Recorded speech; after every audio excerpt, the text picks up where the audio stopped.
নমস্কার সবাইকে, আমি শ্রেয়া আর আমি তোমাদের জন্য নিয়ে চলে এসেছি একটা নতুন মিনি ব্লগ। সকাল সকাল ছাদে গিয়ে দেখি এই কি অঘটন ঘটেছে। আমাদের আম গাছের একটা বড় ডাল ভেঙে পড়েছে।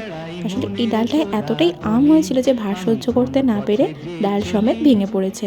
ভাগ্যিস নিচে কেউ ছিল না, না হলে কি অঘটনটাই যে ঘটতো। যাই হোক, সেদিন তারপর আমি আবার কলেজ গেছিলাম, কারণ কলেজে ছিল স্কলারশিপের জন্য ইউটিলাইজেশন সার্টিফিকেট জমা দেওয়ার ডেট। আর তার জন্য অনেকক্ষণ ওয়েট করতে হচ্ছিল আমাদেরকে, তাই এখানে বসে বসে লুডো খেলছিলাম। তার মধ্যে আমার কয়েকটা বান্ধবী আমায় বললো যে চল, কি দেখতে পেয়েছি দেখবি চল। গিয়ে দেখি আমাদের কলেজের বাগান, এই যে দেখছো এখানে অনেক রকম ফল আছে, জামরুল, পাতিলেবু, বাতাবি লেবু, জাম গাছ, অনেক রকমের। তো ওরা ওখান থেকে জামরুল পাড়ছিল, তো আমিও গিয়ে কটা জামরুল পেরেছিলাম। আর শেষ পর্যন্ত আমি এই যে জামরুল আর এই লেবুগুলো নিয়ে এসেছিলাম বাড়িতে। বাড়ি ফিরতে অনেকটাই লেট হয়ে গেছিলো।